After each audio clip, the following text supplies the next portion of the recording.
Okay. Are we good to go, Lawrence? We are streaming. Can you hear me? Can you hear me, Kim? Oh, I can hear you now. We're streaming. We're good? We're good. Yep. Welcome everyone to our second subcommittee meeting for student teaching. Today I wanted to just talk a little bit about the action steps that we had for the last subcommittee. And I have them up on, everybody see them okay, read them okay? I can blow them up just a little bit. There we go.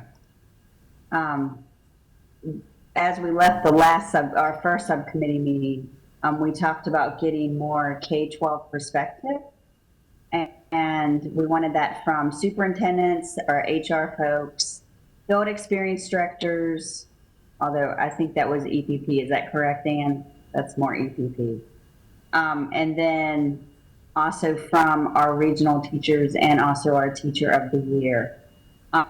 And so just to give everybody an update, I did talk to Chairman Miller, and he let me know that over the weekend, Jack Hope, he sends out a newsletter to superintendents across the state, and we can stick in a survey link and ask superintendents for their perspective on the student teaching issues.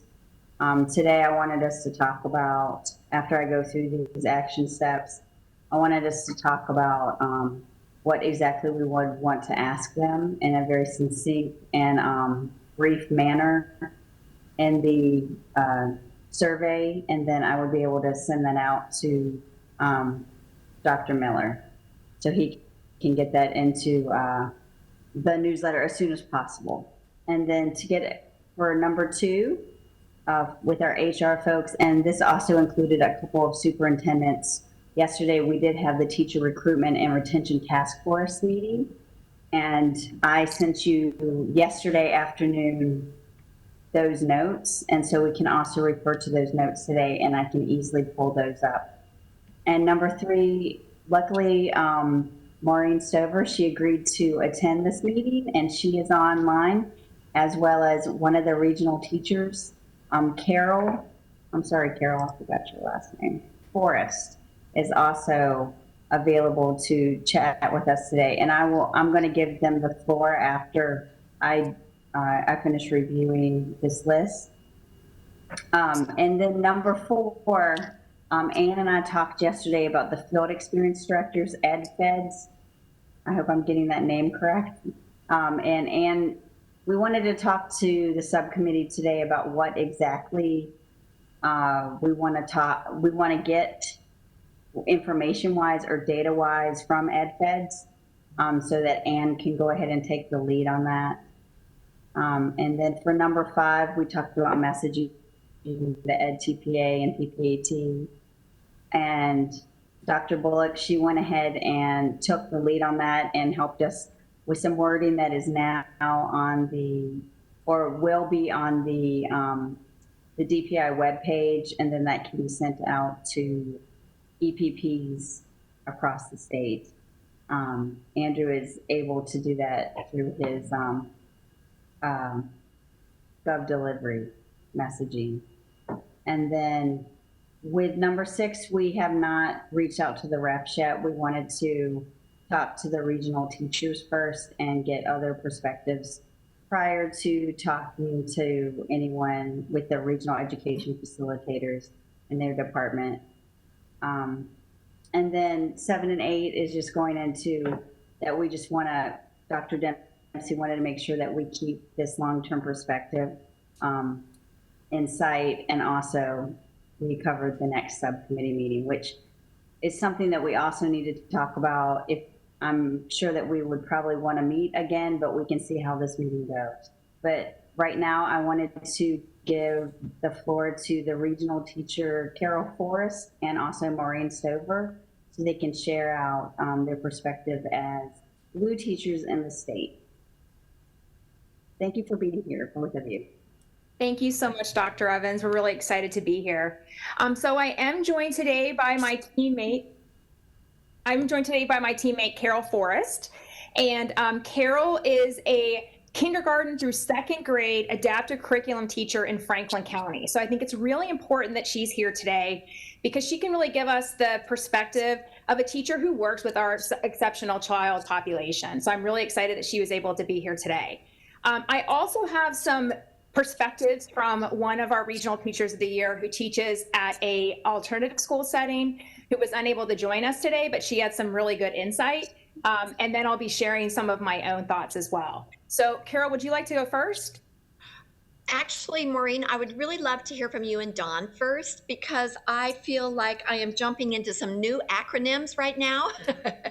My world is IEP acronyms and I know them all. So I am going to be learning while I listen to you real quick. That sounds great. Okay, so I will go ahead and start that. And I'm actually going to begin by sharing the perspective, and if it's okay for me to share my screen. Thank you.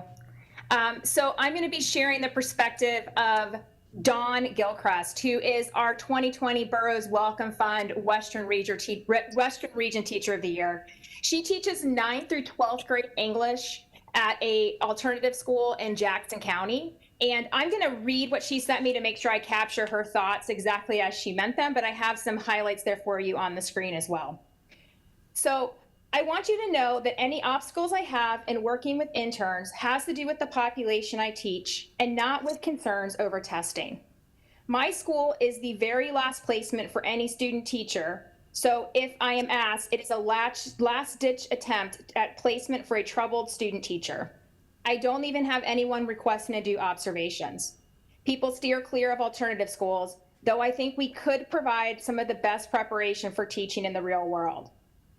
My recommendation, based on 20 years of AP and honors classrooms that were sought after by colleges looking to place interns, and that's when she was at a different high school. My most successful interns co-taught with me rather than taking my classes. My recommendation is that the final year of teacher preparation be one semester of co-teaching with careful study of the cooperating teachers' lesson plans and curriculum map. And the second semester be co-teaching with the intern making the lesson plans and the curriculum map. The new teacher's first year in the classroom then will be their first year of flying solo, which is how apprenticeships should work. And even that year should be one in which they are not only working closely with the mentor teacher at their school, but one in which they remain in touch with their cooperating teacher with regularly scheduled meetings, perhaps a stipend for the cooperating teacher and check-ins. So I think that Dawn has been teaching for, I think, 33 years, and she is a national board certified teacher, and she has taught in a variety of high school settings. And so I think that perspective is really important. As a high school teacher myself, I teach biology, earth and environmental science in a class called AVID 2 in Cumberland County schools. And so I am in the situation where I am teaching an EOC class. And at the high school level, it's Math 1, Math 3, English 2, and Biology are the EOC courses that are directly tied to a student or to a school's grade. I know for my administrator, because we have historically been an A school, she was concerned about placing a student teacher into a classroom where it was going to be one of those tested areas that were going to be directly correlated to our school grade. But I do think that there is definitely the opportunity and that there's room to have our student teachers be in those classrooms where it is a high stakes tested area. And the reason why I think that is so incredibly important is because our student teachers, when they become first year teachers, may be teaching in those EOC courses or in those EOG courses. And I really feel that it's important that we're giving them the opportunity to teach in those environments when they are an intern, so they have the opportunity to work with highly effective teachers who can guide them and mentor them and help teach them some of the best practices and some of the best ways to get that information to kids, to run the data on kids to see where students need assistance, to come up with differentiation so that they are able to reach the learning needs of all of their diverse learners. And I feel like when we don't offer our student teachers opportunities to go into those EOC courses,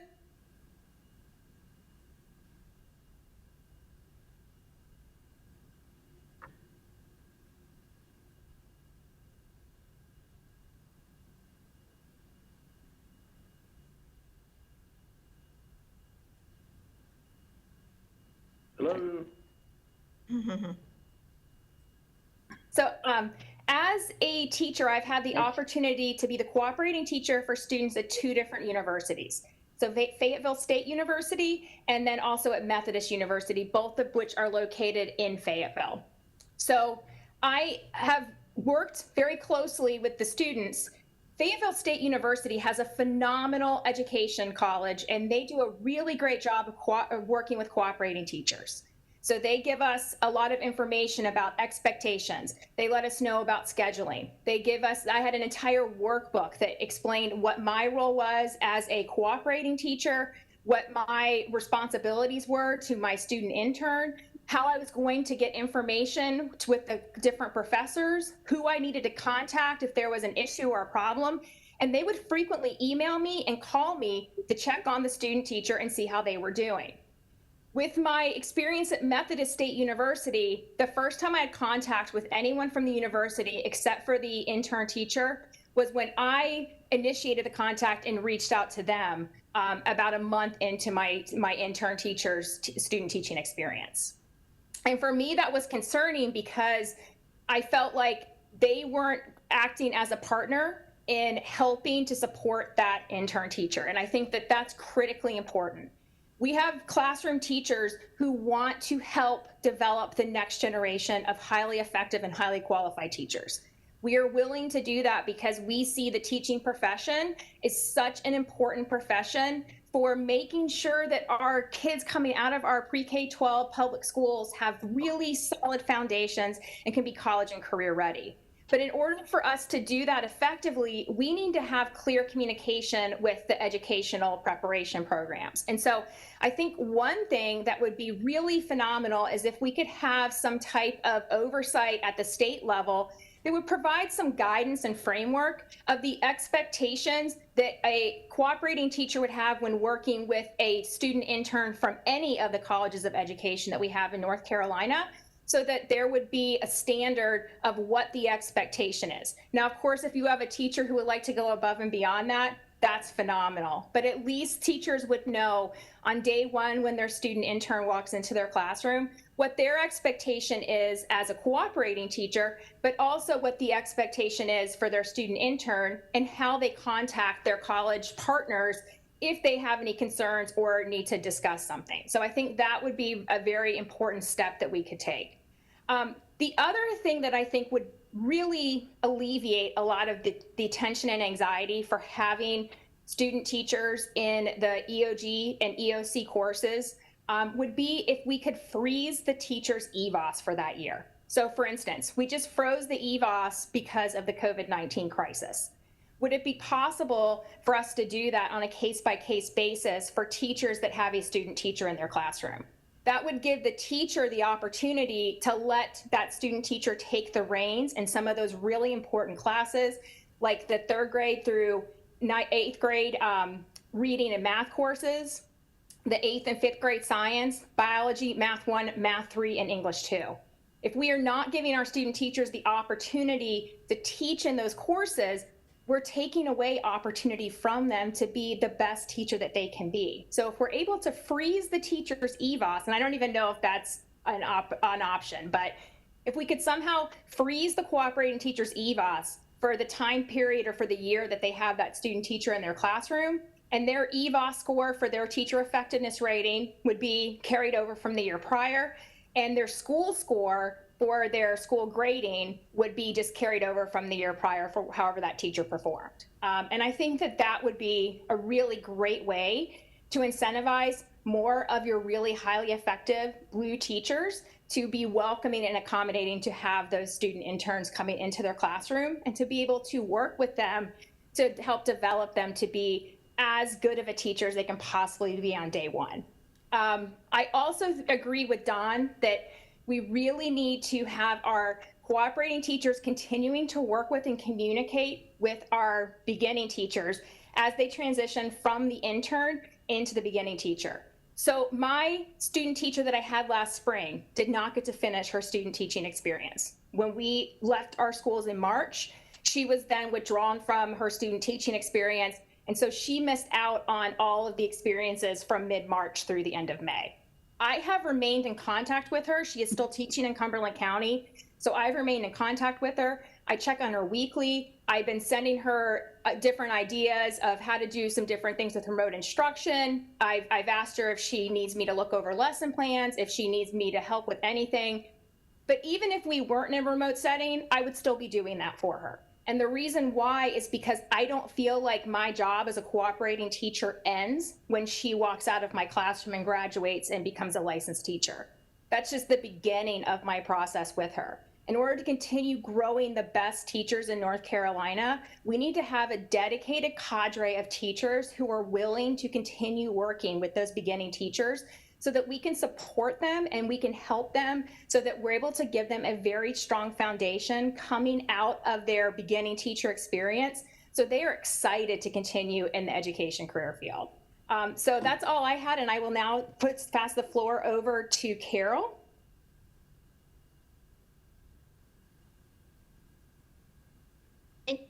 Thank you, Maureen. That was really helpful for me at this point to really just hear the passion of what you had to say. And I know what Dawn and how she teaches and how she feels about teaching as a profession. I also think that teaching has been the most amazing profession that I could be. I have been a cooperating teacher for many student teachers and consider it really a great privilege to try to help prepare and equip the teachers to carry on with the same passion that educators around me have always had. So here are a couple things that I think as I have listened to what we're doing and the input that you might like. Possibly. So specifically, I am doing the adapted curriculum classroom. We had a student teacher in our building last year who was student teaching with a resource teacher.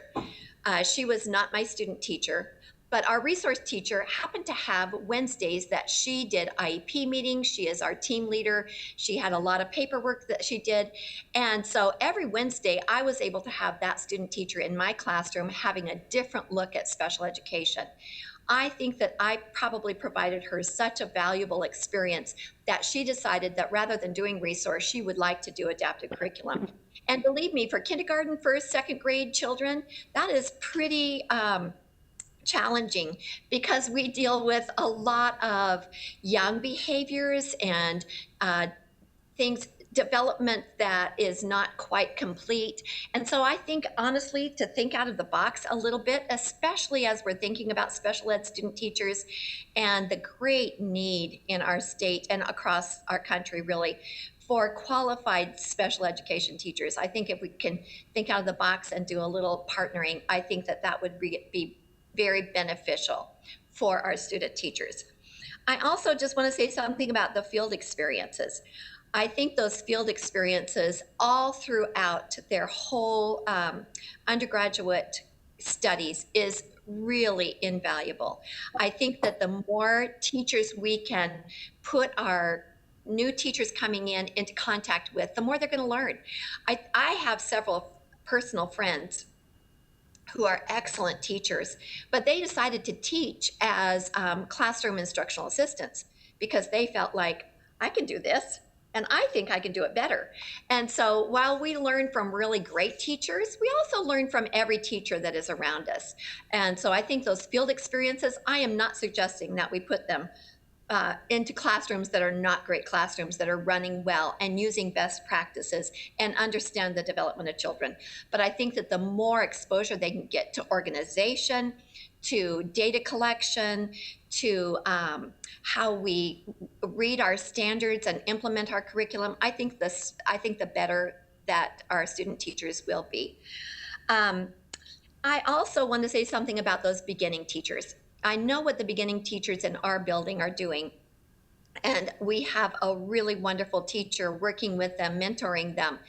But I hear from them once in a while that what they're doing together is busy work, and they don't have time for busy work.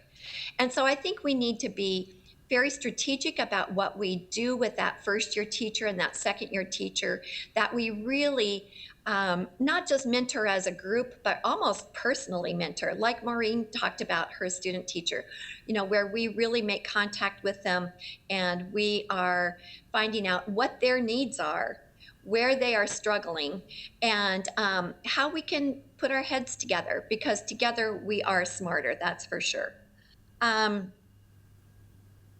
I think that one other thing and I'm sure that it is embedded into every student teacher, cooperating teacher, intern relationship. I just know that it has not always been embedded in mine, that it is so much work that we get through as cooperating teacher and intern teacher together, that we don't always have time for reflection like we need to. And I think when we make sure that we are taking time for that reflecting on the planning that we have done together, the teaching that we have done together, I think that that is going to always make us stronger teachers. And I know that when I take that time for reflection, which I have to do because my classroom and my children are such a fluid bunch, I just think that makes us stronger as well. So thank you so much for inviting me. And I think that's about all I have to share. Thank you so much, Carol. And if I could just, Carol mentioned something that I think is really important when she talked about some of the busy work. And that's definitely something that we see with our beginning teachers. I completed the beginning teacher program in North Carolina 2 years ago. And a lot of the work that I did have to do, I would agree, could definitely be in the right setting. And if it had been used properly, could have been really great to help me in my teaching practice. But many times the way that it's actually implemented at the school level, it does sometimes turn into what would be considered busy work. Along with that too, my intern teacher had to still go to college courses while she was interning. So she was taking college courses Monday through Friday while she was interning. She actually had to leave my classroom early to go to those college courses. And that put a lot of additional stress on her because she was really trying to manage both teaching and beginning to co-teach with me and trying to do some lesson development and activity development while also trying to get homework done and study for tests and get everything done for her college classes. And I realize that as a teacher, we do have to manage and juggle. But I was very fortunate in my teaching experience, my student teaching experience, where all I was doing was student teaching. I did not have to take any additional college courses. I did have a Saturday meeting where we get together and just talk about things that had happened. It's more kind of like an SEL session for the student teachers in my cohort. But I feel like maybe we need to look at how that last semester is for our student teachers to give them a little bit more opportunity to focus on learning things in the classroom and not also be stressed about trying to get coursework completed. Did anyone have any questions for either Carol or myself?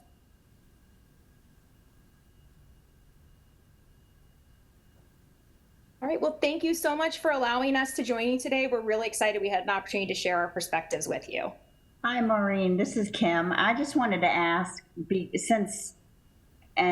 from originally when you talked about student teaching during the PEPSC meeting, and you talked about blue teachers and why they would not want to have a student teacher in the classroom right now, especially with COVID-19 and the remote learning stresses.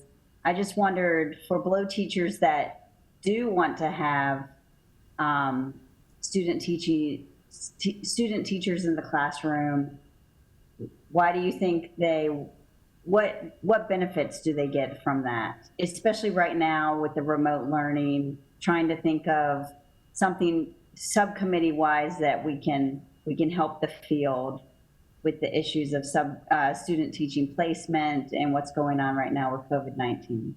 Yeah, absolutely. So I think that most blue teachers have a real desire to help other teachers. Like, I think that a lot of times when you have someone in your school who has been successful year after year in helping kids grow and in being an effective teacher, that teacher is somebody who also takes on leadership roles. They want to help as a mentor teacher. They step in and help other teachers all the time. And the reason why blue teachers want a student teacher in their classroom is because they want to help continue improving the teaching profession. So I think when we approach a teacher to offer them the opportunity to have an intern teacher in their classroom, if we do it instead of, you're going to have this person in your room, you're going to have to do this extra work. If we do it instead from the perspective of, hey, look at this awesome opportunity you have. You're such a phenomenal teacher. We would really like for you to mentor this young teacher who's just going to be starting their career. We know that you're going to be able to show them so many amazing ways to reach their students and be able to design effective instruction and be able to meet all the demands of the teaching career field. If we sell it to teachers as an opportunity for them to continue improving their profession, I think that makes it a much more desirable thing, to have a student teacher come in because we're respecting you because you've done so well. We are recognizing that you are an excellent teacher, and we are asking you to pass and share that expertise with a beginning teacher or with a teacher who's pre-service. And so for me, I always love having student teachers come into my room, either for observations or to do the actual full interning program for the entire semester, because I see it as an opportunity to help them. I had a phenomenal mentor teacher when I went through my demonstration teaching in Florida, and she was so impactful in making me feel like I was going to do a great job as a teacher, that when I started in teaching that first classroom on my own, I knew what I was doing and I was confident because she had really shown me the ropes. And so as a mentor teacher now, I'm paying it forward to thank her and saying, and whenever somebody's like, oh, thank you so much, what can I do to repay you for this? I'm like, just do it for somebody else someday. And I think that's really the benefit of having student teachers in our classrooms. And I think if we really help Blue teachers realize the impact that they could have on a young teacher's career and helping them and developing them so that they will be an effective teacher, I think that we would see a lot of teachers that would be excited to help in that process.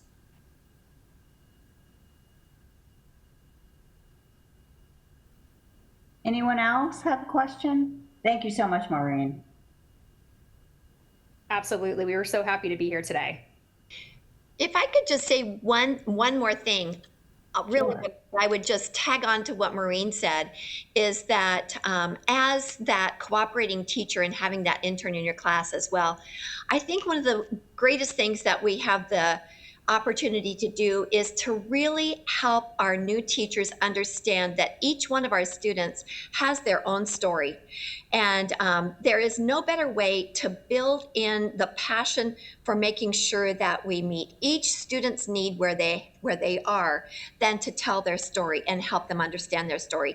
And while we have limited understanding of the whole story, we as their teachers really do understand some of it.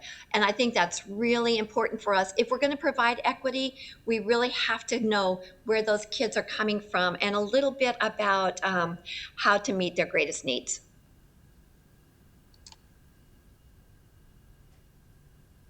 Anyone else? Oh, go ahead. Yeah, this is Ann Bullock. I have a question. My question is, well, first of all, thank you for all the information. It was really good to hear, and I love the enthusiasm of the group that presented this morning. It's very evident, your passion for teaching, which is so wonderful. I'm wondering about how we, if you have any ideas of how we can get school districts to realize that it's part of their responsibility to take student teachers, right? Like that it's not just something that we have to consistently ask for, that they see themselves as partnerships and as a partner that needs to take these student teachers to help grow the profession. Does anyone have any ideas about that? Yeah, so, we have in Cumberland County, and I know that all the counties have an equivalent position of this, we have a really phenomenal beginning teacher coordinator. And she works with our local education preparation programs to help get student teachers placed with the teacher that will work best with them. I'm also in a very unique position where I taught in an early college because I was actually on the campus of FSU. And so we were literally, just a building away from our educational preparation program counterparts. And so we worked very closely with them because we knew it was important to help give their students an opportunity to come into our classrooms to help prepare them. So I think it goes back to just having those lines of communication open and helping the LEAs realize that it will benefit you if you have these student teachers come in and they have a really successful student teaching program. Then it's going to benefit your LEA, because now you're going to have strong teachers as first year teachers because they had a really good teaching experience as an intern teacher. So I think it's communicating with that beginning teacher coordinator, but also having the EPPs reach out to the cooperating teachers, I think would help a lot. Like I said, my experience with FSU has been phenomenal because the lines of communication are incredible. Now, again, I do realize that geographically, I'm perfectly well situated because I literally, on the way to lunch, I wave at my friends that are working in the College of Education.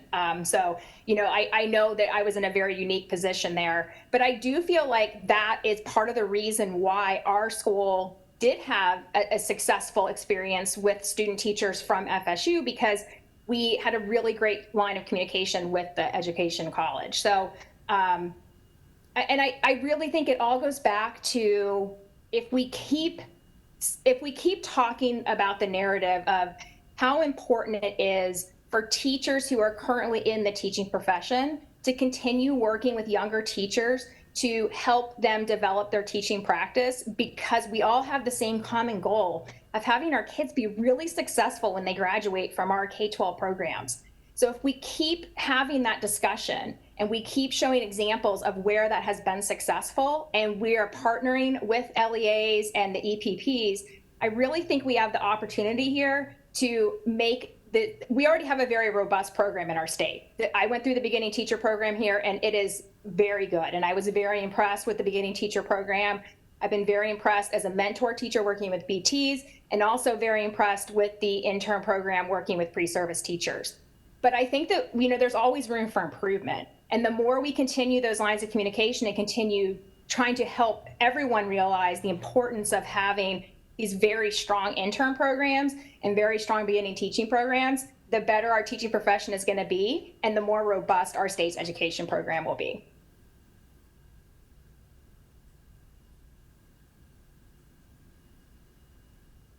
Thank you. Thank you. Anyone else?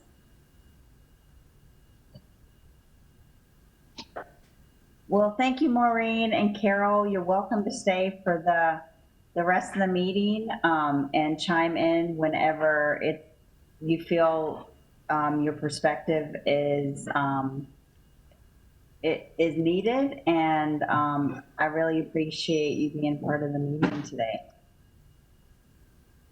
Absolutely. We were so excited to have an opportunity to talk about this. As a team, we all are very supportive of the BT program and the intern program. And so to have an opportunity to share our perspectives and to spin everything kind of in a positive light, we were very excited to do. So thank you so much for inviting us today. Thank you so much. What I wanted to do next was talk about the survey for the superintendents. And think about what questions we want to pose to them. We don't want to overwhelm them with too many questions, probably a maximum of 3 to 5. Any ideas out there?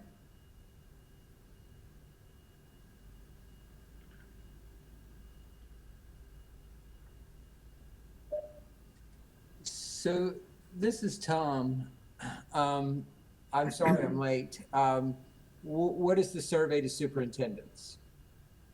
So last time we talked about getting superintendent perspective on student teaching right now with the remote setting. And I reached out to Patrick Miller because we talked about he would be the best contact out there. Oh, that's right.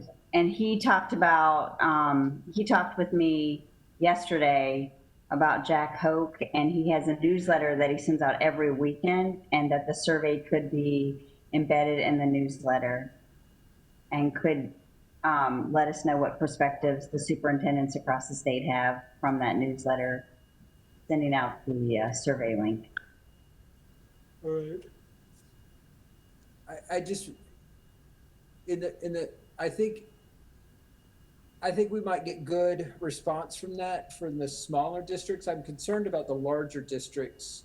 Mm-hmm. Where this is, the superintendents are flying in an altitude where they're not going to have a whole lot of insight into this. I wonder if it's, I wonder if the directions of the survey could direct those superintendents who don't have a lot of, in-depth knowledge about the issues, could pass it off to a staff member who does. And so we're not just getting it from the superintendent for the sake of the superintendent, but we're getting it from somebody identified as having knowledge.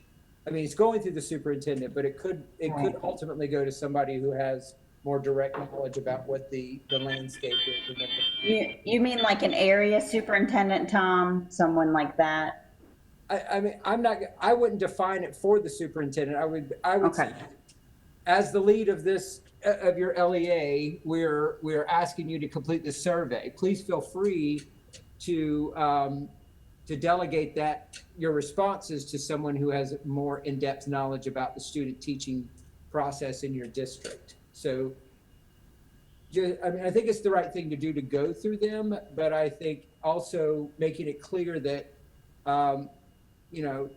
we don't want to just know that you think student teachers are great. We want to know what the problems are in supporting student teachers. And a lot of superintendents in this environment probably will not have direct knowledge about that. Hey, this is Chris Blanton from Watauga County, and I would agree with that. I think also another thing that you're probably going to run into at this point in time with superintendents is going to be all of the stuff that they're dealing with COVID and reopening schools. And I don't know that they would maybe not necessarily spend a whole lot of time on the survey anyway. But I would agree, our HR director is the one who handles anything related to EPPs and student teaching. I think that's. Yeah, I think that's right. I just had a call with a bunch of them, HR directors yesterday, and Stephen was on that call asking a lot of questions about how we manage this. And I think Stephen would be the one that knows exactly what the pain points are that can get us that information back. But in no way am I trying to circumvent the superintendent. I want it to go to him or her, and I want him or her to have the opportunity to hand that off to the person best equipped to answer the questions. So that's a great idea. I mean, that makes complete sense. So one of the questions I think we should ask are basically what Thomas said in more formal language, right? I would like to ask if they accepted student teachers in their district during COVID-19. Yeah. I would like to ask what some question around the issues around the pain points, AKA the issues around videotaping, et cetera, that we discussed in the last meeting. Van, what else are you thinking?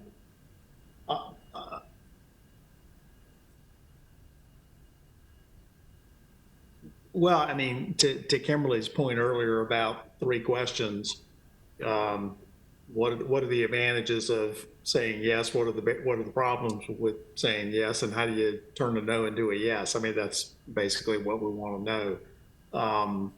And I agree with Tom's point. This is really the principals who are going to be able to provide this information. Also, if it's an open-ended narrative response, the response rate is going to go way down. If people can, what kind of information are we looking for? And if we can identify what some of the barriers are already, to what extent is, rank on a scale of 1 to 5, to what degree is each one of these a problem? It's a barrier. And to Ann's point about which districts, to Tom's point, superintendents may not necessarily know. In some cases, I think we're accepting interns or student teachers, but I'm not sure. It's going to be your folks in the higher ed. It's going to be the EPPs that are going to know that. So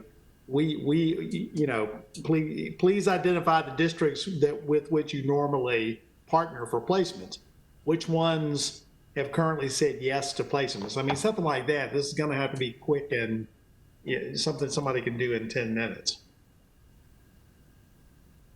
We could move that question to the ed-fed/private publics. Right. Yeah. So, Van, let me make sure I'm understanding what you're saying there. So so we're going to have a companion survey going out to the EPPs, and in that you want them to identify the districts with which you primarily work and whether they are, you know, to your knowledge, are they allowing placement? And then we kind of can triangulate where the pain points might be. Right. And there's a difference between they're not hosting placements in the fall of 2020 and they have said no. Those are two different, because it may be the EPP didn't ask them to host interns in the fall of 20 and a note looks like they refused. So we've got to be explicit in the question. Okay. We normally would place, we requested and the district said no. I mean, that's ultimately what we want to get to. We got to be a little bit careful that it doesn't come off like we're ratting out districts that refuse to partner. But then we want to get into what are the reasons for the no's. And I think that's what we want to get to. What were the barriers that caused them to say no? Right. So a couple of things on that. I had a meeting yesterday with a group of HR directors that was very informative, and we discussed this very issue. Actually, it was probably the largest conversation we had. So what came out of that is the primary concern is legal. So most of the districts, their attorneys are not construing this remote learning environment as being covered under their traditional opt-out policy when it comes to recording students. So most of the districts across the state, they in their handbooks they tell parents, your child may be recorded for educational or improvement functions, and if you don't want to be a part, you have to actively submit this form and opt out.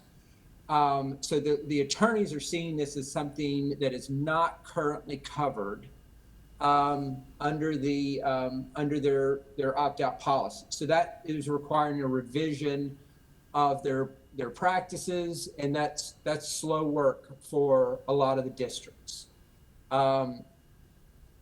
Wake County did identify that they are working with their attorney to have this covered under their national board's policies about the permission to videotape, and they're trying to get this worked in as an addendum to that. And that was helpful to a lot of districts because they all deal with national board certification, and that involves some of these same issues. So we're hoping that this can kind of ride the coattails of the work that the districts are doing right now to clear the way for teachers to complete the national board. If we can ride in on that that kind of policy revision, I think that would do a lot to help us in that regard. The other issue is access to to whatever platform they're using to meet virtually with the students. So that's a big concern for them. There's a lot of security concerns around that. And so they're trying to work with their IT to make sure that they can do this in a way that doesn't allow just some random person to get into the system. And so I just think the feeling that I got is we're trying to get there, but we're not quite there yet as far as being able to just kind of blanketly say, yeah, we can take interns. And so that's mostly what I heard. Kim or Andrew, did you hear anything else that I'm missing? I think that sums it up. And Kim, you also sent out some notes from that meeting, did you not? I did yesterday. Okay.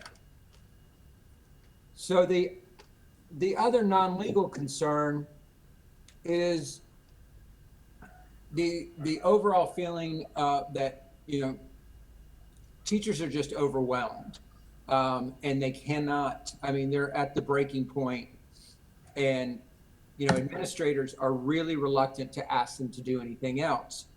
And So I addressed that, and I thought, perhaps the problem here is the way we're approaching this, and can we approach this in a much different aspect, especially during the COVID time. So a lot of these teachers are teaching both face-to-face and virtual simultaneously. So can we do more to pitch student teachers as a possible solution to the overburdening of teachers? In other words, could these student teachers come in and they would assist with the virtual aspect of this and take some of that burden off the teacher's plate? The teacher's still there, the teacher's still supervising. Now, I don't know how EPPs feel about virtual student teaching. We've already had one EPP tell us that that's not going to count. And we're kind of navigating that whole thing. But I think a lot of this could have to do with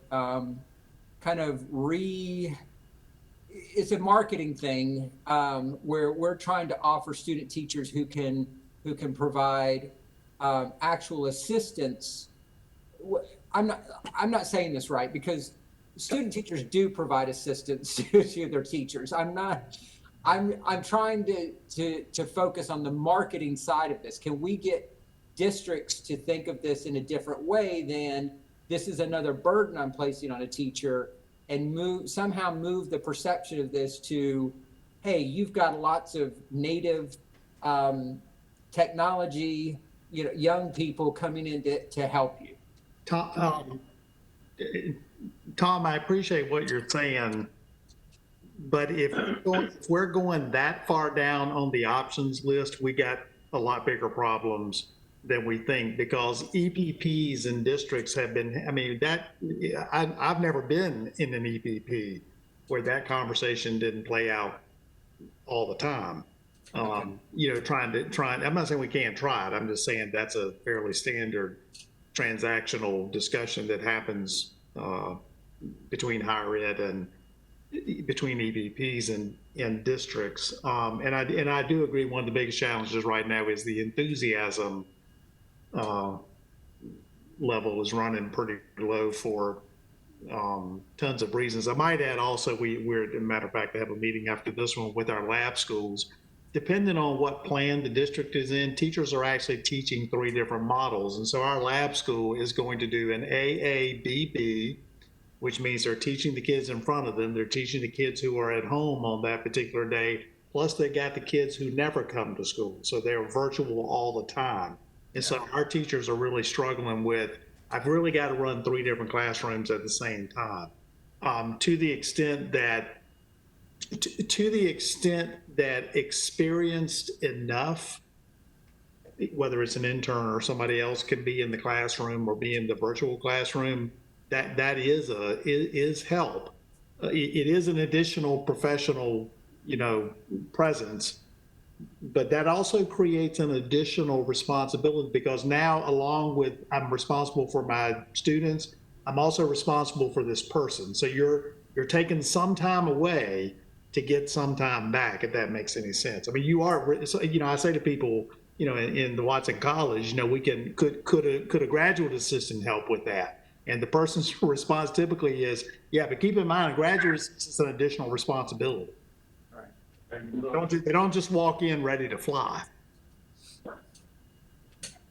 If I could add something real quick, from the perspective of a teacher who did have a student teacher when we went virtual, so they didn't initially pull the student teachers out of our classrooms. And it was a phenomenal help to me to have a tech native who could offer some ideas, because she was a 22-year-old. She knew all kinds of cool apps and had done things in her classes or had learned things from friends. And so she shared some of that with me. And that was hugely beneficial to me, to have an intern who was a tech native who could share some of those tech skills with me and share some of her perspective on the apps that worked really well in her college classes or that her friends were using. And I think that that's phenomenal.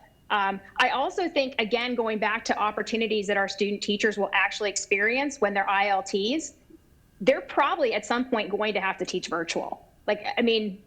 I think that, hopefully we never go back to this ever again, but I think we need to prepare our pre-service teachers to be able to also teach virtually. So I think if we can work it out with LEAs to give them the opportunity to have some chances to actually be involved in that online learning environment or in a blended learning environment, that would be really important to help preparing them for what they're going to need to do as an actual licensed teacher.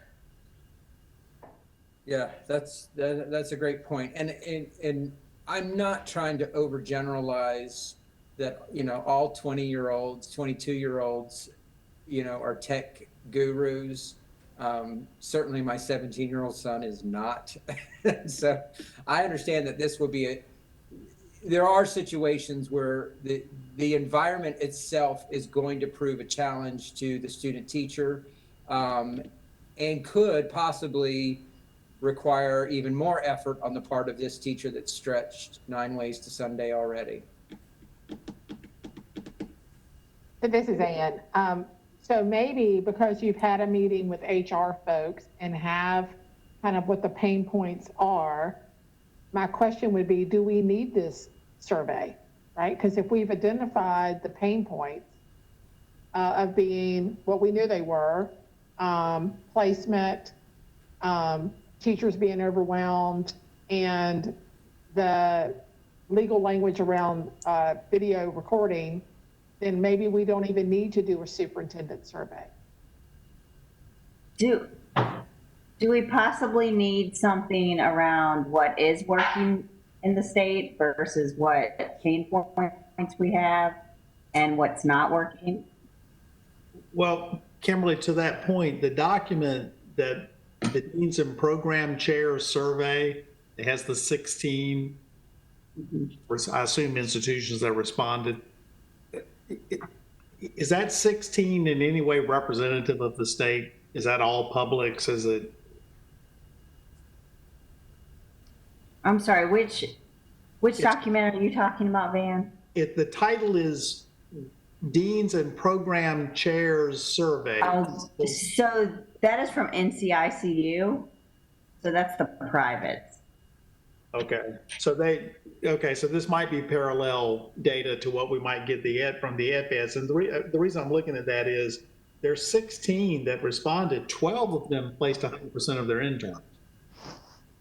So there's 4 left, and of those, 2 of those are 10% or less didn't get placed. It's that 150% that sort of jumps off the page. Just sort of to Ann's point, if we got parallel data from the EdFeds, we don't need to know everything to know what to do next. We need to know enough. Sure.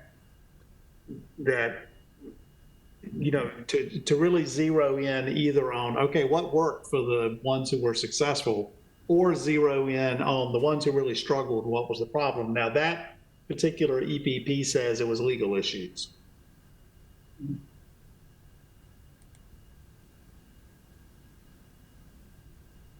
So I think doing that parallel survey with EdFeds might be, or parts of that survey might be a good next step.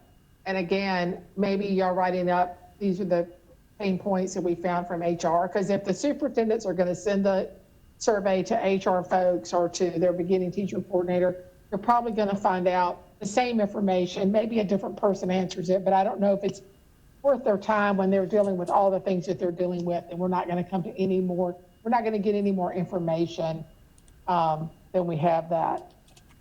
And do you know when they meet again, the EdFeds? I don't know, because it's public, it's not private. Well, that's right. But I just said I would help. Well, it could be, I could email Cindy Wiseman at UNCW. If they have an upcoming meeting, we could ask, would they even put the agenda to? Well, I think that group is pretty responsive, so I think we could just send some questions and Cindy could send it out and it probably would be answered. I just got information from people watching it or listening to this that Laura Bilbrow-Berry gathered the information of percent placed and percent missing for the state schools. I'm assuming it's Laura. So that information may exist, Tom and Andrew and Kim from Laura. Yeah, the percent, I mean, that, yeah, we have that. I got that from Laura a couple of weeks ago. The same basic survey, Andrew? Yeah, so essentially what happened was Laura had sort of independently asked the questions, and then I said, you know, this is a really good idea. We should see what's going on with the private schools as well. So we handed that over to Tom West, who then sent it out. So essentially what we're seeing is that, you know, there are a preponderance of institutions have their placements under control, but there are, you know, maybe a half dozen or so that are still struggling. But the ones that are struggling, at least on the public side, are big guys, right? They're ECU, I think UNCG was the other one. And so that obviously is a pain point of a grander scale than a private school that is only dealing with a couple of placements. And if I remember correctly, ECU's challenges really were within Pitt County. It was not sort of a system-wide or EPP-wide. Pitt County had made some decisions that restricted ECU's ability to place interns. The next EdFed meeting is November 2nd, so that's probably too far out for us. So I'm happy to, or Van can, I mean, we need to decide if we want to get information from the EdFeds or have a meeting with them and let them just talk and answer our questions live for an hour. I mean, whatever y'all want to do. I'm happy to help in whatever. I mean, I'm sure Cindy Wiseman at UNCW would email Vivian at East Carolina within 10 minutes and coordinate, you know, assuming it's a manageable amount of time it takes to complete the survey. So we got 16, let's say we got all 16 or 15 back, then we've got a pool of 31 institutions. So we got Right. half the EPPs will have provided data. And I really think we're talking about less than half the programs are having any kind of challenge at all. And they're probably going to cluster around 2 or 3 key issues, legal issues, managing COVID, kinds of things. And placing SPED interns is an issue. Student teachers, it is for us. It is for publics and privates. That has been because there's one resource teacher in a school and et cetera, right? So that is an issue in terms of a shortage area that we're not getting the support necessarily we need to move forward. And I wonder if line or distance versus local is an issue. You mean for like the 2+2 programs that are? Well, if you're running an MAT program that's online and you're in Wilmington and you've got students out in Charlotte, is that a different dynamic than our interns who are local, you know, in New Hanover County? It's not, we because people really work hard and we, you know, we're fortunate. We got ours placed, but I know that there are some complex challenges. I mean, I'm sure it's not for lack of trying. No, it's not for lack of trying for these folks that do this work. Anyway, to Ann's point, I think a quick survey is better than waiting until November 2nd. So what are y'all's thoughts about us just not sending a survey to the superintendent? Is there anything else from the superintendents that we want to get that we're not thinking about? If they're going to, rightfully so, send it to someone who knows more about it than they do on a daily basis. I don't think we ever solved that. Tom, were you going to say something? No, I don't know what else to ask in this regard. I mean, I think it would be enormously beneficial if we just flat out ask the question, will you be accepting student teachers for this academic school year? I mean, if we just get some hard no's, at least that's information, and get some hard yeses, then at least we could direct EPPs on possible placement areas, be that virtual or face-to-face. So Tom, Tom, given that, would it make sense to just cut to the chase? An email goes out from DPI to the EPPs. We're trying to get out ahead of a potential set of challenges. Would you contact your districts that would be hosting interns, student teachers in the spring 2021? Because first step, we just want to get a very basic index of how many are going to say no.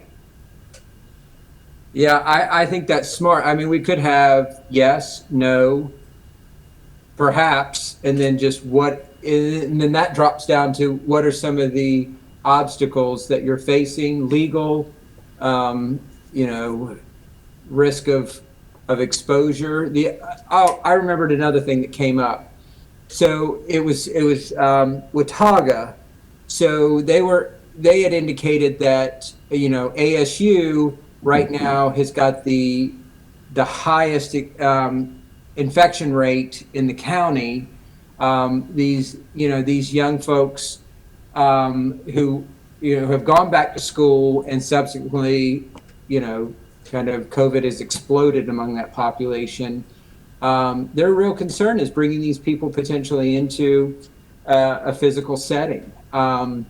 And I can't argue with that, especially when you know that a lot of times younger people are completely asymptomatic when they carry the disease. And so we could be, that's a real concern of the districts, I think. And so, part of those things is we could find out what's their obstacles for the soft nose, and see if we could help navigate those issues or provide state guidance that might help alleviate those concerns.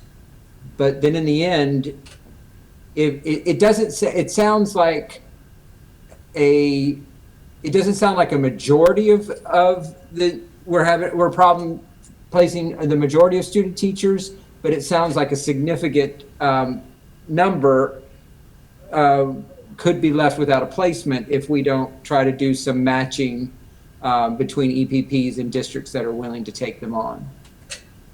Yeah, and it's also, Tom, going back to the list from the independent colleges and universities, I don't know who the biggest one is. I mean, who's got the most student teachers this fall, but if you set aside the one that's at 50%, now 50% could be 50% of 20. Right. Versus 50% of 300. Yeah. And those are two very different problems to solve, but the next one down from there is 10%. And so I think in general, the independent programs or the private programs are smaller than most of the publics. So it's sort of managing, that breaks the problem down into, we manage those different challenges differently, if that makes sense. And how many student teachers do you have this fall? 50. Oh, well, our student teachers are year long, so I have 2 full-time that are finishing and then I have 50 senior ones, so to say. Okay. Yeah, so. And that's a good.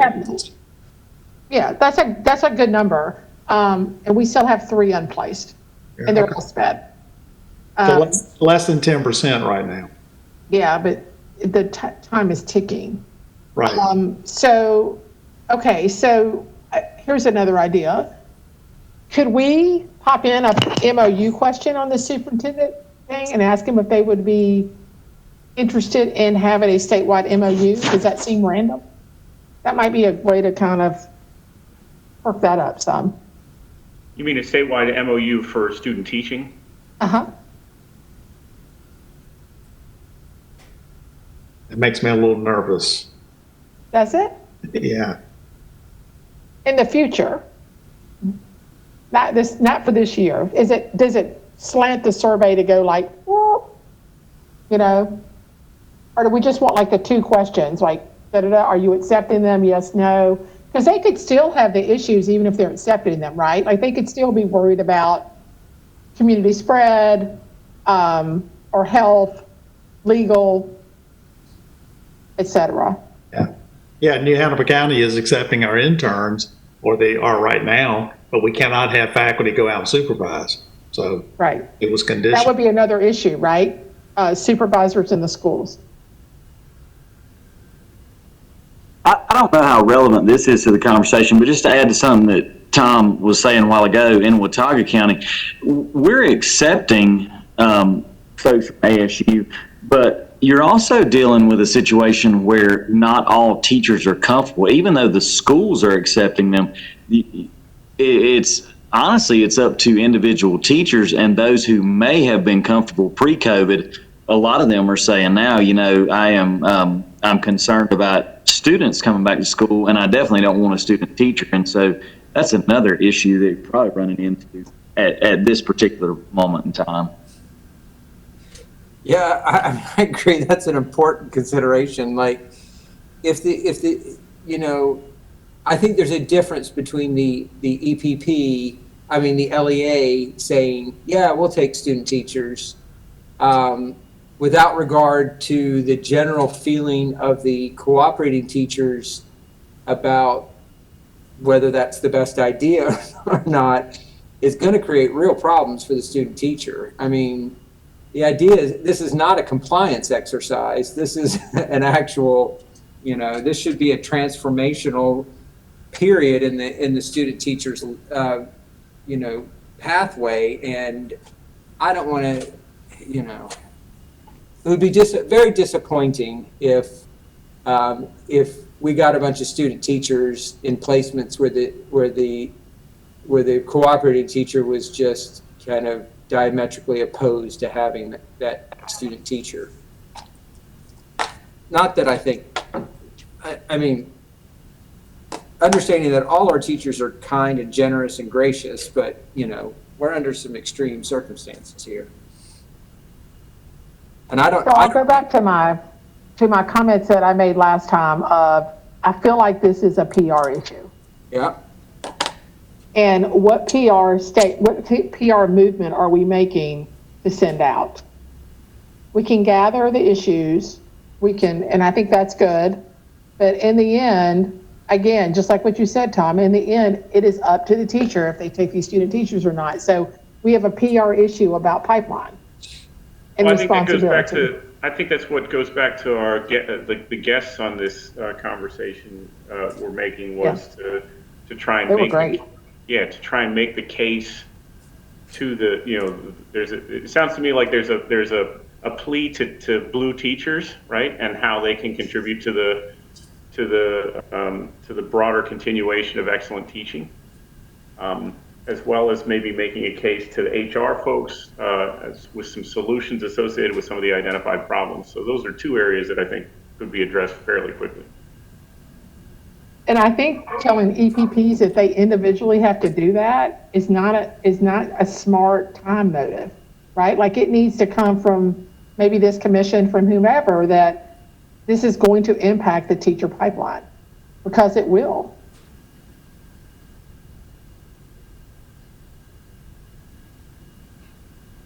Yeah.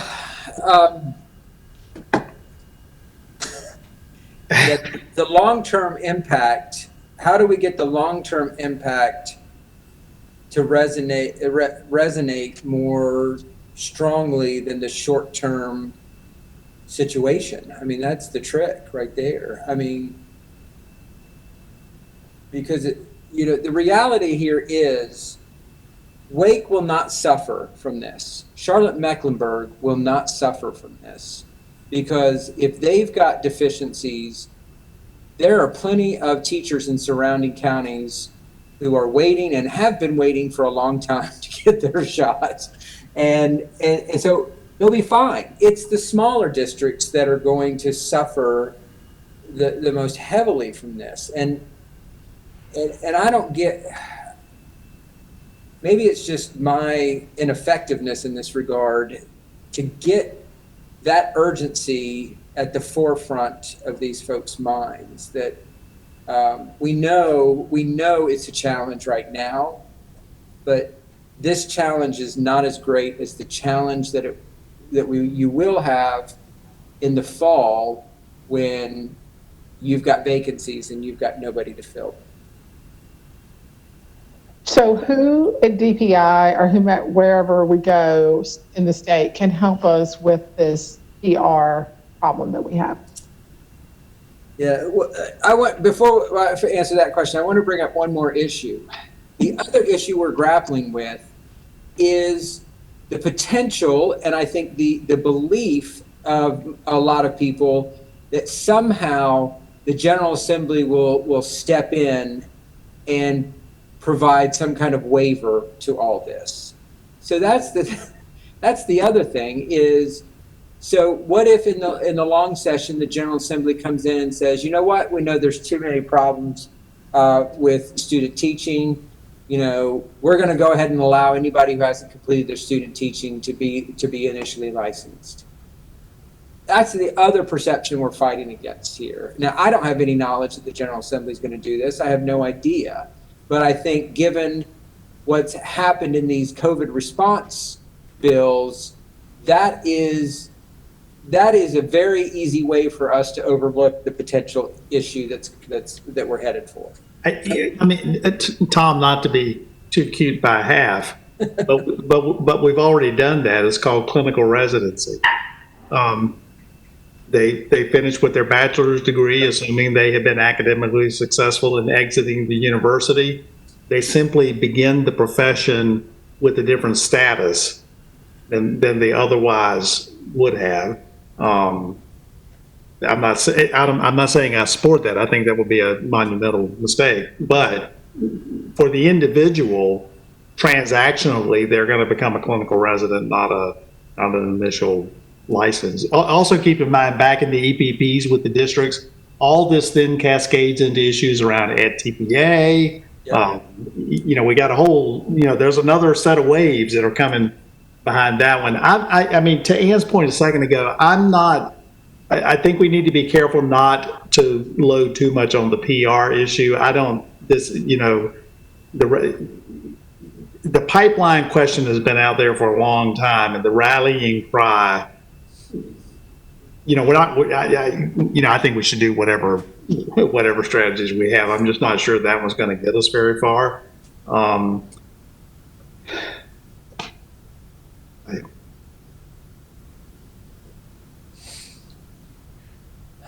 All right, so are we washing our hands of all this? Yeah, we've got 17 more minutes. I don't mean to be glib. I'm sorry. I think to Ann's point about the messaging, I think that is a place where the superintendents are critical.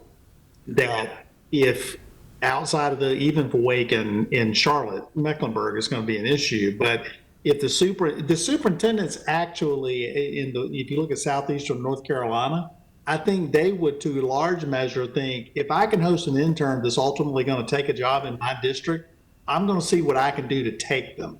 And so I think if that messaging is happening through the superintendents and not, we face a dire consequence with the pipeline, can you help us fix it? It's more, we're drawing your attention to these potential opportunities of hosting these interns or student teachers who ultimately could become teachers in your districts. You know, because that, you know, in our case, like Columbus County, where a third of the new teachers are clinical residency, 5 interns that ultimately end up there makes a huge difference.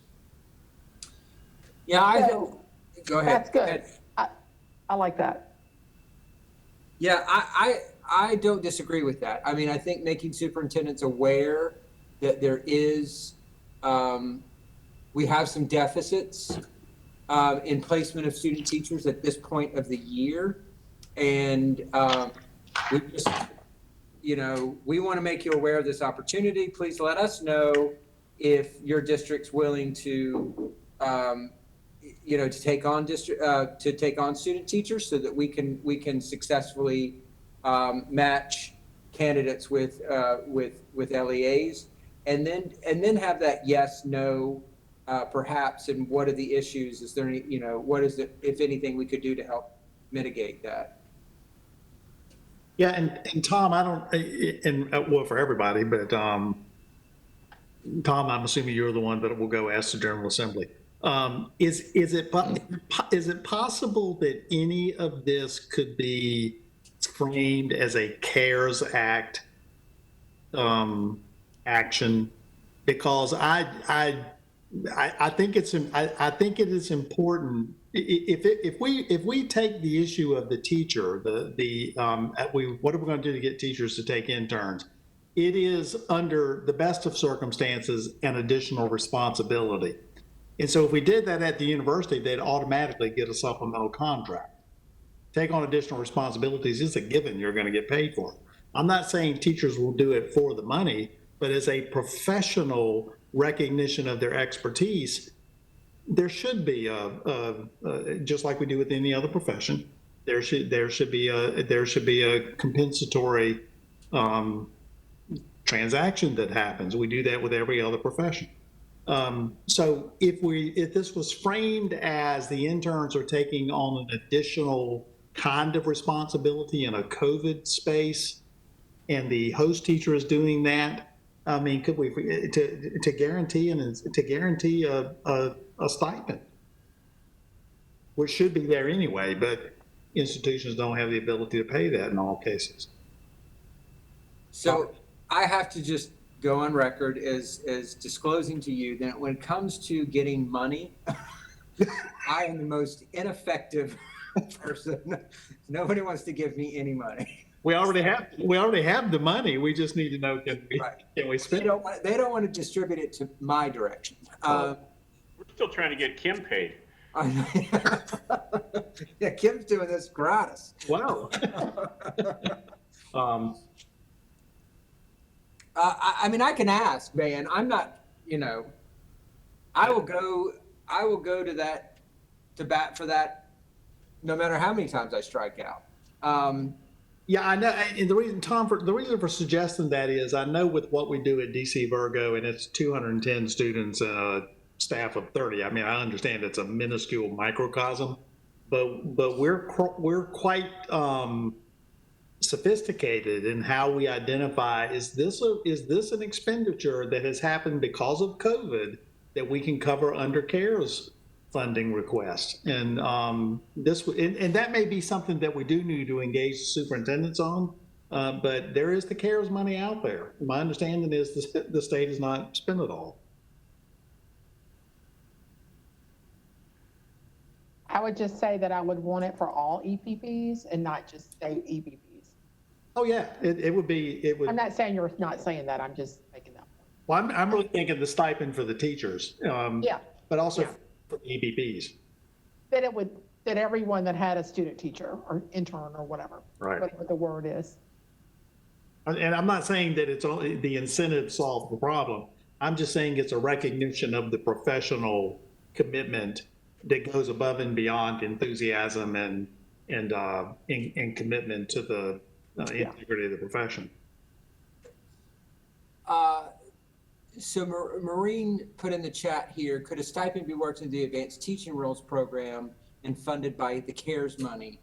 I don't think so. And those programs really aren't mentoring program or the kind of cooperating teaching programs that we're talking about here. And I think the time would get away from us with all the process would be involved in trying to, to get approval from the General Assembly and to potentially rework the plans to allow for it by the State Board of Education. So I'm a little concerned about that route. It would certainly be within the plans, the parameters of anybody's plan to have a student teacher work with a student teacher. I don't think there's any way that that we could prevent that, but I don't think we could successfully in the time frame navigate all the legal and requirement issues that are attached to that. But I like the way you're thinking. I mean, oh, come on, Tom, give it the old college try.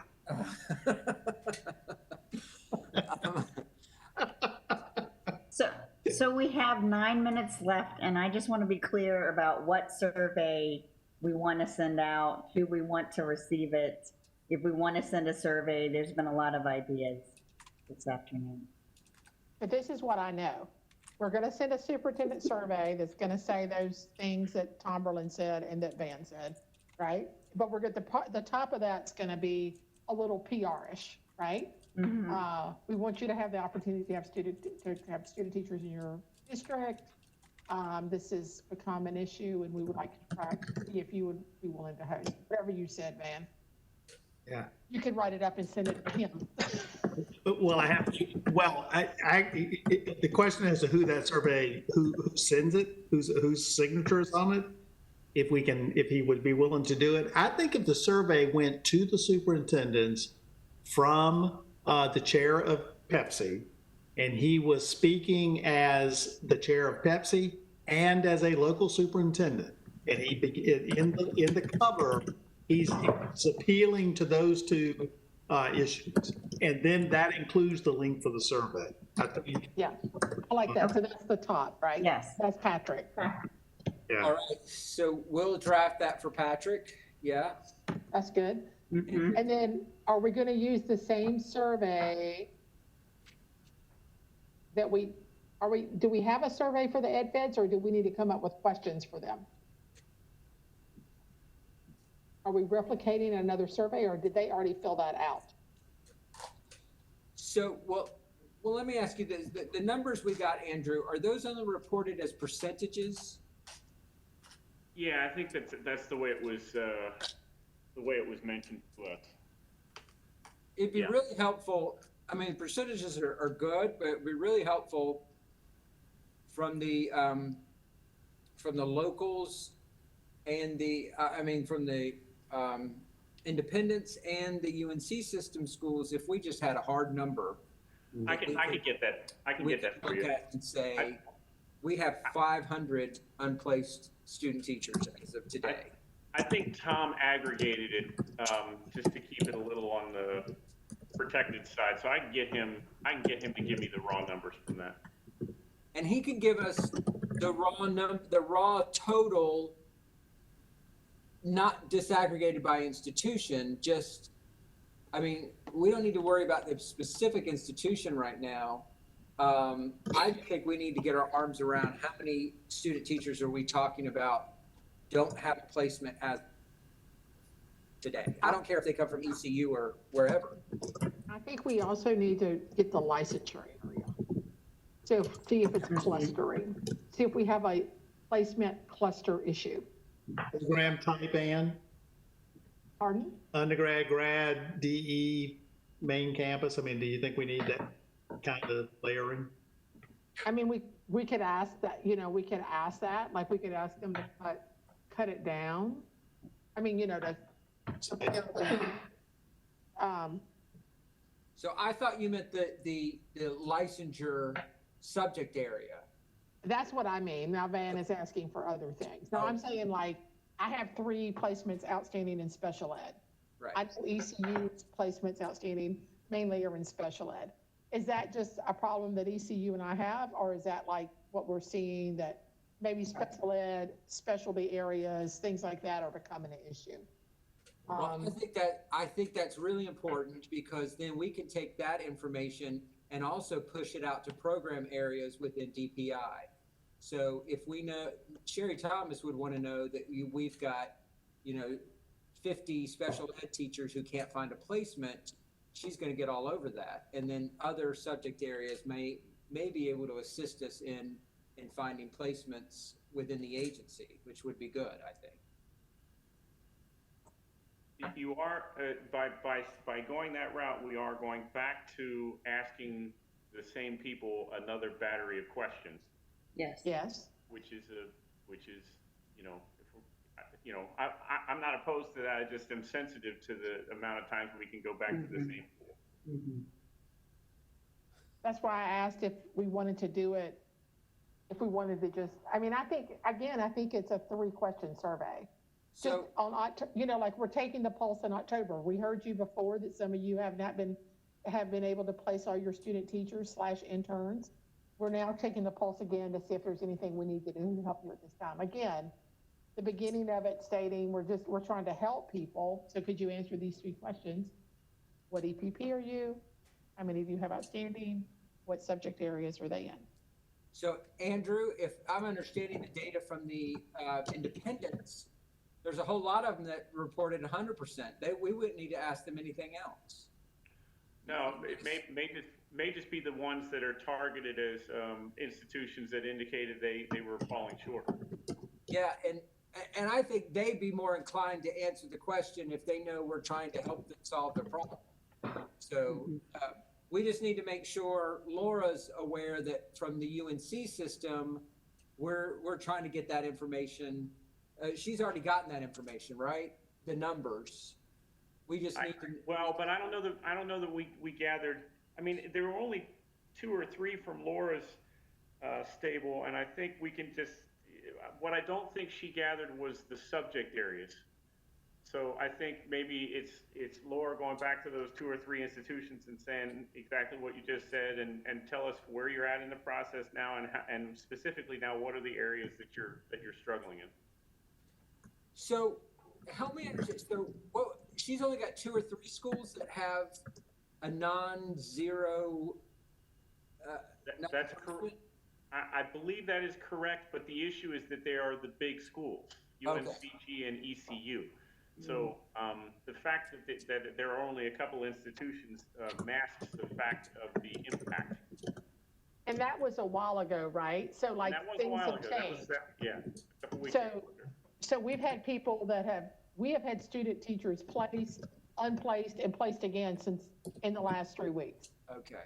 Right, so the roller coaster. So I would be hesitant not to send it to everybody, and they can opt out and not take it, right? So if, it could say if you have placed all your student teachers, you do not have to /interns, you do not have to fill this. You could delete this email. So I think I would send it to everybody because their situation could have changed. At app, their situation could have changed because of high COVID numbers, et cetera, et cetera, et cetera. I mean, these areas are watching these EPP numbers clearly and closely. Yeah, and that's a quick email response because they're given a number. Yeah. Go ahead, Pam. I was just going to ask a question because I continue to just feel shaky about this. If we identify 100 that have not started their internship yet, and they do get placed in the first week in October, are they by statute going to be able to successfully complete the internship? You mean by Christmas, by January, the end of the semester? Yes. They're obligated to do 16 weeks of student teaching. Okay. And if they're December graduates and they would not have completed AdTPA, they would enter the profession in January if they find a job, not having successfully completed AdTPA. They would then have to ensure that they had a take by the end of the first year, passed by the end of the third. Yeah, but I think a challenge that you're bringing up there is that a candidate that does not have 16 weeks of student teaching that would be graduating in the fall semester would not necessarily, come out, having completed their program, right? That's correct. And so my nervousness about this from going back to toward the end of the summer when this was sort of the fall started to take shape, I think there are EPPs that believe that if they get them placed or they have less than 16 weeks of an internship, they'll still be able to graduate them. They will not be able to graduate because by law, they will not have completed the internship. Yeah, that was only waived in the spring semester because of the COVID 704. Yeah, and Andrew, I'm telling you, there are people out there that don't understand that because this has come up in PEPSC, that there are some EPPs that I think don't know. It's not registering that it's too late now to succeed. We had to get the General Assembly to modify that for this fall's interns and potentially the spring. That's got to be modified in legislation. Yeah, I can see I could see putting those pieces together to say, okay, this was a COVID measure. We still have COVID restrictions. That measure still has to be in effect, but that's not the right conclusion to draw from that. That was a very time-bound situation. So that's communication on our part, I think, that we can remind folks that, currently the requirements for this current academic year, the requirements are as they've always been in law, and at this time, there is no COVID provision.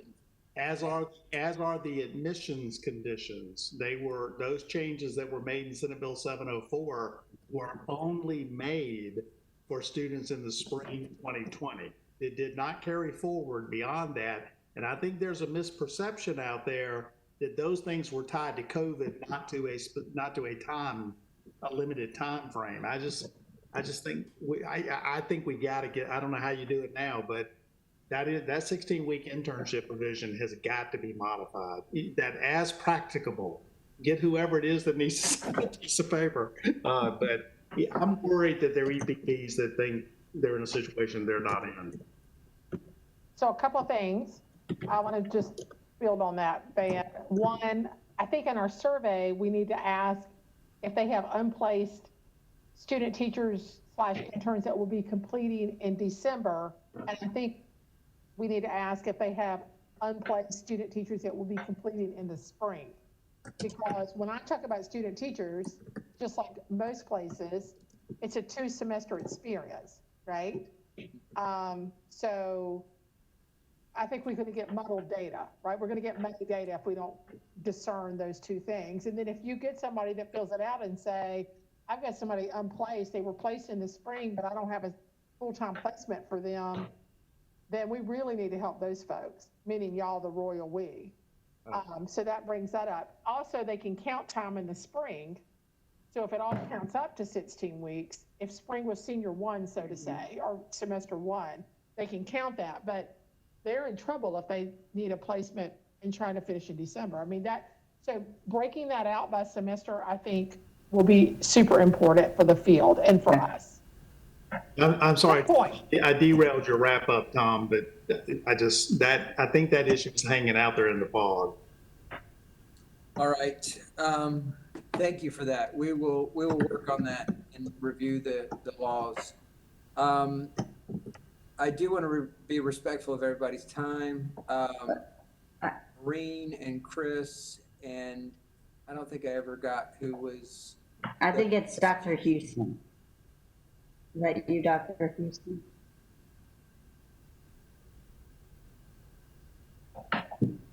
Well, anyway, thank you all for your time. We really appreciate it. And we will get back with you on our next steps and might be sending out some draft language for Chairman Miller to send out to you to make sure we're covering everything. And then Kim will let us know when we're going to reconvene. Yes, and one question that I had was, we were talking about the ed feds and having a conversation with them versus a survey. Is that something that we're interested in, that to actually have a subcommittee meeting with ed fed representatives? I think we ended with a survey, and I think if you send it to Van, he can send it to Cindy, or send it to Cindy, and Van can see you, and then Cindy can send it out. Right. I'm speaking for you now. I appreciate that. Yeah, if we decide, if we're going the survey route parallel to the independents, I can work with Cindy and probably Vivian at East Carolina. Okay, great. So Kim, the survey would be do you have unplaced student teachers that are finishing in December? What licensure area? What licensure areas? Do you have unplaced finishing in May / spring semester? What licensure areas? Well, that's different from the IP, from the independents. The data we have from the independents has it's got 5 questions. What are the other ones? I have to run. I'm late for another meeting. Thank you. Bye-bye. All right, bye. I just think it's helpful. I'm happy to stay on and listen to the 5 questions if other people want to leave. Yeah, I've got a few minutes. Okay. Since you guys have a couple of minutes, let me throw one thing in. Can we finish this thought first? Well, Andrew, we don't have a couple minutes for you. We only have a couple minutes for Kim.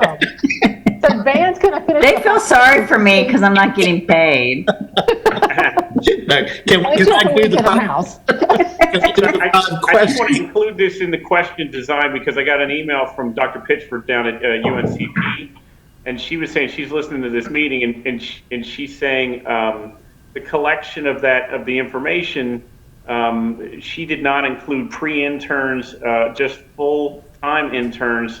Which numbers do you all want to collect? Yeah, so that's the same thing we're saying, right? Right. So if you have student teacher doing it by graduation day, is that what she's Right. asking, Andrew? I believe so, yeah. Okay. Because what you were saying, Ann, about full, like a year-long internship versus Right. semester internship. And I think if we go from who are doing full-time student teaching in December that are unplaced, who are entering student teaching and graduated in spring, right? Plus internship, whatever language you want to use. I would use both terms. So let's go ahead and capture the 5 questions. Kim, can you go ahead and mute yourself so we don't listen to your thunderous typing? Okay.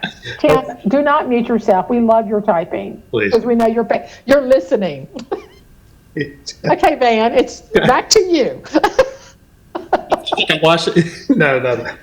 Question 1 is the percentage of fall interns not yet placed. Question 2, interns that have been placed, what concerns do they have regarding their clinical placements? Question 3, are candidates encountering issues with videotaping for ADTPA, PPAT in their clinical placements? Question 4, if candidates are encountering issues with videotaping, provide details on issues candidates are encountering with videotaping. And then Say that last one again, Van. if You can copy and candidates, paste them to you. if candidates are, yeah, email you the document. Well, I got the document from you, Kimberly. If, Oh, it's that document, the deans and NCICU. Oh, okay. yeah. Okay. I'll just grab it from that one. So, yeah, so you can pull it off the document. But the first question we've broken out, right? So instead of that first question, we're saying full-time interns graduating, student teaching interns graduating in December, student teachers, that are beginning their student teachers that will be full-time in the spring, graduating spring semester, however you want to say it. Just so they'll know what Lori's asking is, who's on first? Right.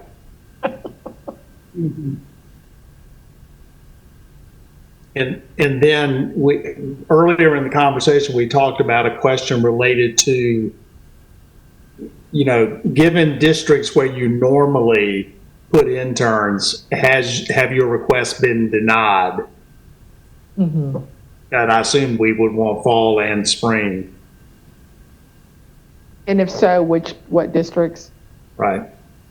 I obviously would be careful about how we word that, but, That's why Andrew and Kimberly get paid so much, so they can figure all that out. Kim doesn't get paid at all, so. neither does Patrick. I mean, we've assigned him tasks. He doesn't get paid anything for PEPSC. Yeah, we just volunteer Patrick for different duties. He's not even here to defend himself. That's right. He'll be like, all right, I'll send it. Like, I don't worry about him at all. So, I mean, that's good. Like, especially if it's like a PR, like it kind of makes me happier because it adds some PR to it as well, right? And then we're sending that to everybody, every institution, right? I would send it to every institution and say, if you have, or say something at the top that they can delete it if they have all their student teachers for fall and spring place. Okay, so then, I'm sorry, Ann, I would have them at least respond and say 0, because if they don't Okay. respond, you don't know whether they didn't respond or it was 0. Okay, yeah, okay. that's good. So then This is a 3-minute survey.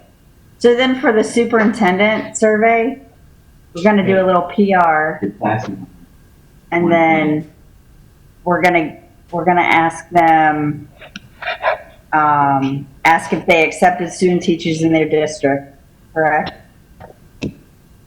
Which EPP they normally partner with? and then pain points, and then reasons for those pain points. Or reasons for no placement, I'm sorry. Reasons for no placement. The pain points I have like videotaping, Because In case we're gonna be Placement. checks, right? They could check all that apply. yeah. okay, okay. So checklist. Okay, and then reasons for no placement. Will you be accepting student teachers for this academic school year? That's the first question. Because if we ask that, then we don't necessarily need to ask if they accepted student teachers in their district, unless we say, will you be accepting student teachers for the spring? And then ask them if they did accept some for the fall. Did you accept full-time student teachers? Or, yeah, did you accept student teachers? Or were you accept student teachers in the spring? Okay, I don't think we need to parcel those out. Do y'all like, it could be beginning student teachers, full-time student, just student teachers. Do y'all think? Yeah, my guess is if they're not accepting in the fall, they're not accepting in the spring. And if they Right, accept in the that's- fall, they're accepting in the spring. We'll see. I don't know. I don't know if they see it as different being in schools. I don't know. Mm-hmm.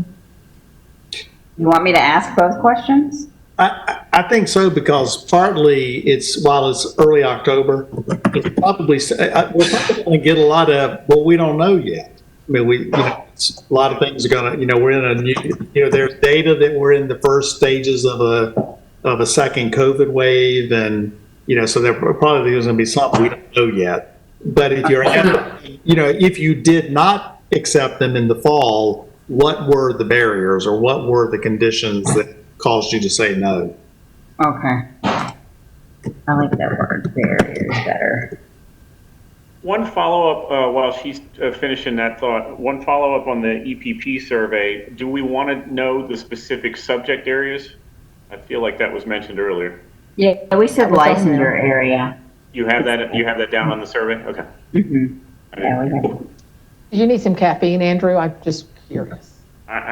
You It's because you blocked me out, Andrew. you just need to replace me with somebody competent, which I've been saying since I got hired. Not bad. But we're not adding in statewide MOU, or are we? No, that was next. Okay. Yeah, I thought so. Okay. Want to make sure. Okay. So I'll draft that, and I want to make sure when I send it out to you guys, I want to make sure that I have everything on that checklist that you think they should be checking. All right. That could be Entering a it, pain yeah, point. health, there was health stuff, Law. law. Right. You might have to pick COVID as just because of COVID, spread of COVID. COVID health Um, risks. Say that again, Ben. COVID health risk, health-related risk. Very good. Or overburdened, student teachers are overburdened. I'm sorry, Clinical the teachers. cooperating teachers are overburdened. Workload of teachers. Yeah. Yeah. Okay, so I also had that in barriers, reasons for no placement. So I guess we can, You can always leave an other as a fourth option. They can put whatever they do, something like yeah, I do need to put other for both. Okay. Okay, we're so productive. Well, then you don't get off and go, what the heck am I supposed to be working on? Like, this is what should be doing in the subcommittee. Right, I'm not gonna be shy about asking. I And know. then, I have a feeling that we're gonna need another subcommittee meeting, correct? What? A I like follow-up to this this? I like this committee. that. I will just say, it always makes me a little anxious when Andrew Lakis is not in the meeting with me. I just feel like something's not right. But if, He couldn't make this meeting, he's part of the Yeah. subcommittee, but he couldn't make. you I tell me, didn't mean any you of our tell me I felt subcommittee it. He's sitting right behind you, Van. I don't know if you knew that. He was lurking. It's like my Jedi vibe. It's, oh my God, there's something wrong with the Force. Oh, Hey, Andrew's miss. as a matter of next steps, we're not going to send one specifically to the ed feds. We're going to send one to the entire EPP list. Okay. Right, EPPs and superintendents. Or superintendent designee, whoever they decide. And let me close this loop with Dr. Bullock here real quick. You had talked about scratching around looking for EdTPA supports between the last meeting and today. Done. Done. And I did a search of PPAT. All the stuff that we have on our website for PPAT is up to date and current. I did get Jennifer over at Peace sent an email with a couple of questions. Kim, did you get that out to the subcommittee? I didn't yet. Okay. I didn't finish reading it all. Okay, so Dr. Bullock, I'll send you a copy of that, forward you that, because those questions may be relevant as we start to shape some bullet responses to how to support folks out in the field on the PPAT front. So I'll get that over to you. So what about the stuff? I think at the beginning of the meeting, y'all said that the information I had sent about EdTPA is already on the website. Is that correct? But the comments you put underneath that explained it better, I actually added that to the website. Right. The 'Cause I worked on that itself. I worked on that with Kelly Crawford. Okay, yeah. So that's been vetted through Kelly IE, right? So Kelly and I had a meeting right after that. So check, I did my subcommittee work. Winning. Yay. Yeah, But- so that's all valid. I had her, she and I met for like an hour and worked through that, and so I'm happy to. You know, some of the stuff that needs to go out maybe in the near future after this immediate rotation is just making sure people know that the supports are on our website and they are as current as they're going to be. It's in there. You could actually send that with the survey and say, thank you for filling out the survey, and also item 2, just as a reminder, here's some information about EdTPA in case you need a central spot. Yeah, so I'll put that in there as well as the, oh, by the way, that Or provision. send one of those emails that we Provision for the get. reduction of 16 weeks of student teaching was for the spring, not for this current year. So let's just make sure everybody has that. So I was going to do that as well. And you're going to send those out through like those special emails that we get? Yeah, I'm going to e-blast that. I'll e-blast that to the deans and the supporting like program leads, because in some cases the program leads are different from deans, but are essentially doing the same role depending on the different programs. Gotcha. I never get accused of being the lead here, so. So do we feel like we probably need another subcommittee meeting? Because I wanted to put together a doodle poll if we do. Are you talking about once we get the data? Are you talking about? Yeah. Probably. I mean, we're asking for I data. would You think probably so. ought to look at it. Yeah, we need to try and get the survey out. We should try and get the survey out, Tomorrow. ASAP, and then try and have them complete that by Wednesday or Thursday of next week. Yes. So that maybe we could have a meeting as recent, as quickly as maybe that. Maybe the week of the next PEPSC meeting, maybe we could have a subcommittee meeting before the PEPSC or right after. But next week is state board, so we're not going to be able to live stream through the state board room. Well, we could on Friday. Maybe. Possibly. So you're going to try to send the survey out tomorrow and get it back in a week? Is that what you're saying? Yeah. That's the due date that we would have. Yeah. So Andrew, I would think EPPs either fill it out right away within like 48 hours typically, if it's short. Yeah, I agree. It's more about probably the superintendents and getting their feedback back in a timely manner, depending on what they have going on and when it gets sent out. Yeah, that's right. They have a little bit more going on. So I might aim for the week of PEPSC for the doodle poll, just to be safe. But I would look, but y'all are going to be monitoring that survey, right? Because it's in quadrants or something. So if you see somebody that's, quote, in trouble, then y'all can jump on it. You know, I've got 5 unplaced all full-time student teachers that are supposed to graduate in December, and they need a call from y'all. I'm not saying you're going to get that, but I hope you don't get any of that, but you might. Right. Right. Okay. Anything else? Send, 7 weeks and 3 days till Thanksgiving. send the request for Elon's data to Aswani Valetti, and I want to see. Ava Those to Lynn. Vice Chair. Please do not send him anything. That will be the fastest forward email in the history of.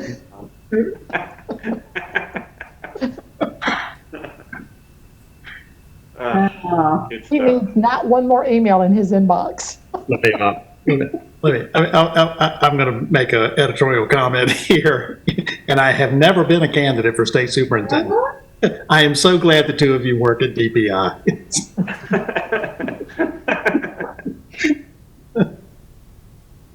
Good stuff. Okay?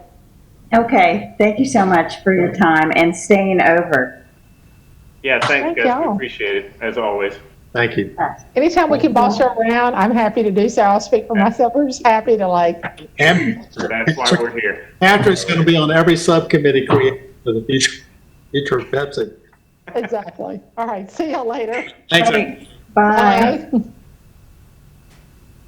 Bye. Hey, Lawrence, we're done. You can go ahead and stop live streaming. Thank you very much.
Hey, man, I want to tell you that, Marla says that it should be still coming out, the money, epic money, so I'm gonna try to get you, did you get